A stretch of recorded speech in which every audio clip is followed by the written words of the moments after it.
Hello दोस्तों, स्वागत है आपका आपके अपने channel Indira TV the story box channel में। आज हम Indira TV the story box channel के माध्यम से डॉक्टर भीमराव अंबेडकर जी के जीवन के कुछ अंश को ही समेटने की कोशिश की है।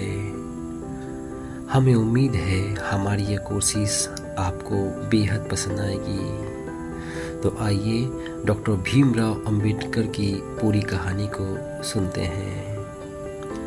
संविधान निर्माता डॉक्टर भीमराव अंबेडकर।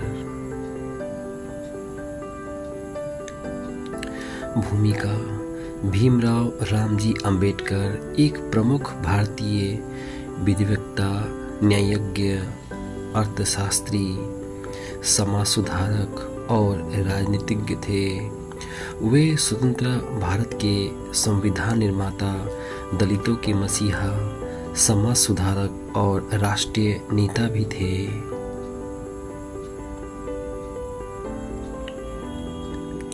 भारतीय संविधान के निर्माता बाबा साहेब डॉक्टर भीमराव अंबेडकर एक जाने माने वकील भी थे। उन्होंने न केवल अपने मुवक्किलों के लिए वकालत की, बल्कि समानता, स्वतंत्रता और बंधुत्व के लोकतांत्रिक मूल्य की भी वकालत की। इसलिए उनकी गिनती आज भी दुनिया के सर्वश्रेष्ठ वकीलों में होती है। आप देख रहे हैं Indira TV the story box. Doctor Ambedkar का जन्म, परिवार, शिक्षा और शुरुआती जीवन।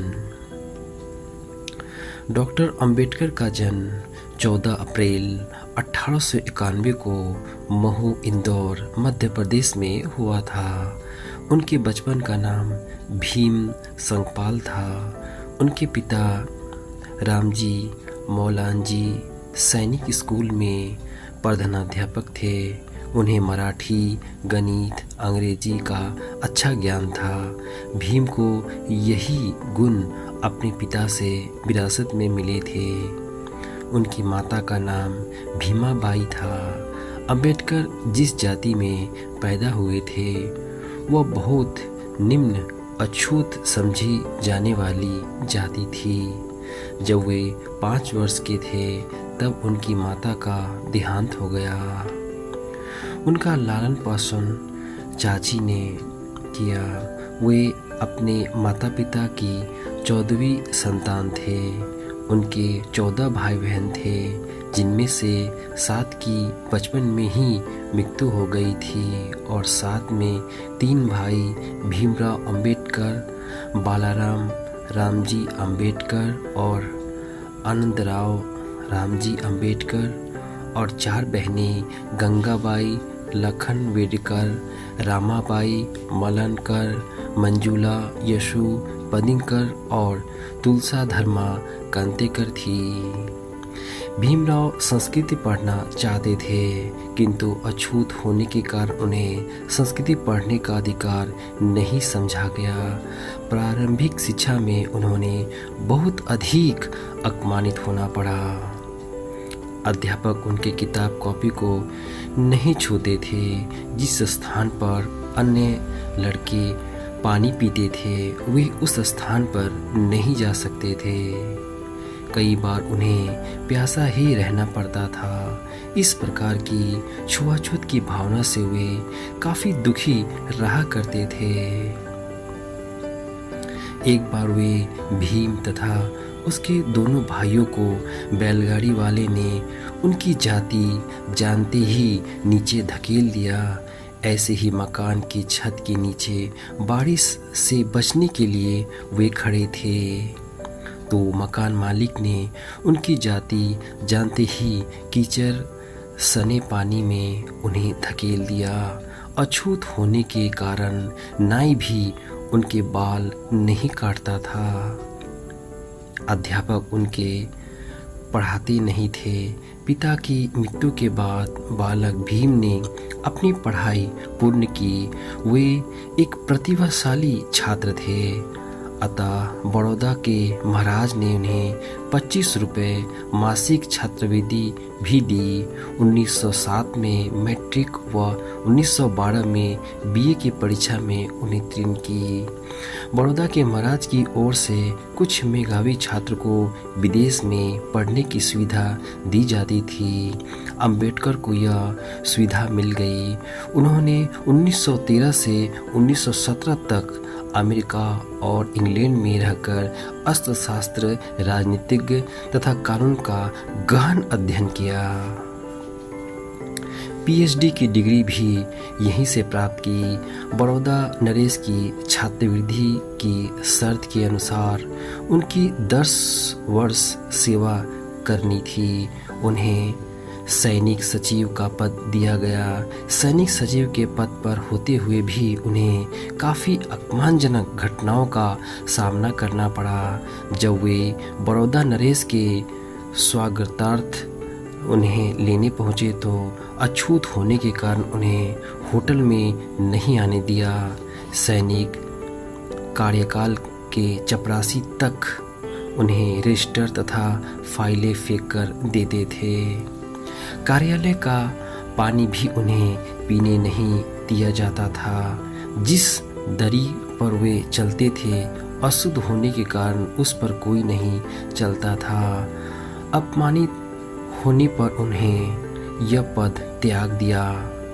बम्बई आने पर भी छुआछूत की भावना से उन्हें छुटकारा नहीं मिला। यहाँ रहकर उन्होंने वार एट लॉ की उपाधि ग्रहण की। वकील होने पर भी उन्हें कोई कुर्सी नहीं देता था। उन्होंने कत्ल का मुकदमा जीता था।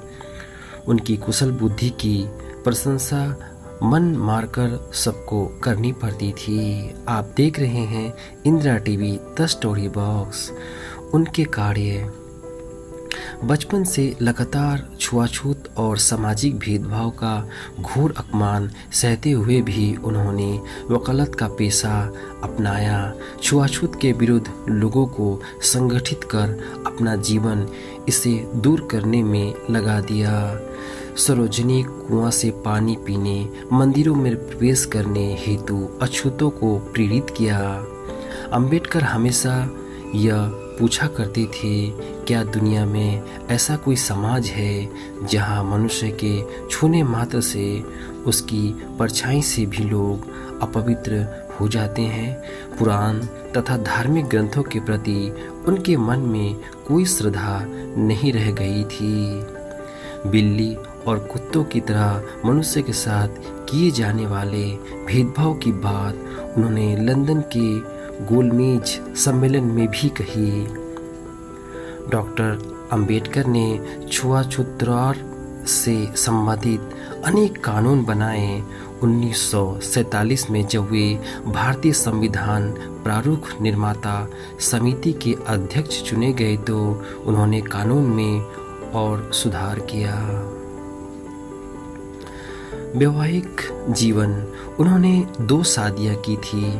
उनकी पहली पत्नी रामाबाई का लंबी बीमारी के बाद 1935 में निधन हो चुका था। फिर उन्होंने सविता के साथ दूसरा विवाह का फैसला किया। सविता पेशे से एक डॉक्टर थी। सविता बेहद समर्पित तरीके से इलाज कर रही थी, लिहाजा वो उनके करीब आ गए थे। नज़दीकियाँ कुछ इस तरह बढ़ी कि उन्होंने सविता के सामने विवाह का प्रस्ताव रखा। वह भी मान गई तो 1948 को दिल्ली स्थित अंबेडकर के निवास पर दोनों की शादी हुई।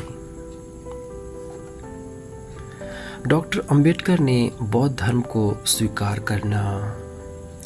सन 14 अक्टूबर 1956 को डॉक्टर भीमराव अंबेडकर ने अपने 3,65,000 समर्थकों के साथ हिंदू धर्म को छोड़कर बौद्ध धर्म अपना लिया था।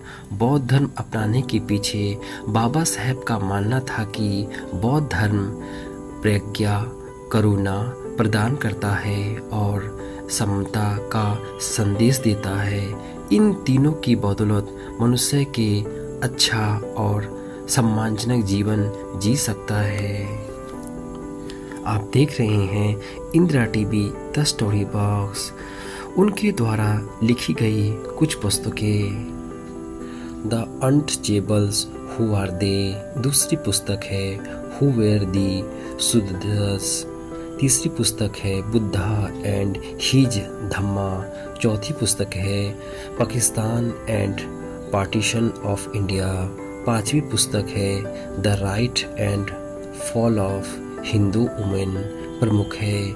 इसके अलावा उन्होंने 300 से भी अधिक लेख लिखे। भारत का संविधान भी उन्होंने ही लिखा है। उपसार: डॉक्टर भीमराव अंबेडकर आधुनिक भारत के प्रमुख विधि वेत्ता, समाज सुधारक थे। सामाजिक भेदभाव व विषमता का पग पग पर सामना करते हुए अंत तक वे झुके नहीं। अपने अध्ययन परिश्रम के बल पर उन्होंने अछूतों को नया जीवन व सम्मान दिया। उन्हें भारत का आधुनिक मनु भी कहा जाता है। अंबेडकर जी की मृत्यु के बारे में जानते हैं। डायबिटीज की वजह से वह काफ़ी कमज़ोर हो गए थे और गठिया की वजह से वह दर्द से परेशान रहते थे। 6 दिसंबर सन 1956 को दिल्ली स्थित आवास पर नींद के दौरान ही उनकी मौत हो गई। मरणोपरांत साल 1990 में उन्हें भारत के सर्वोच्च नागरिक सम्मान भारत रत्न से नवाजा गया था। हर साल 6 दिसंबर को बाबा साहेब की पुण्यतिथि को मनाया जाता है। डॉक्टर भीमराव अंबेडकर जी की जीवन गाथा आपको कैसी लगी? अपने बहुमूल्य विचार आप हमें कमेंट में बता सकते हैं, या कोई सुझाव देना चाहते हैं वो भी कह सकते हैं। मुझे आपके सुझाव का इंतज़ार रहेगा। अपना ख्याल रखिए। धन्यवाद दोस्तों।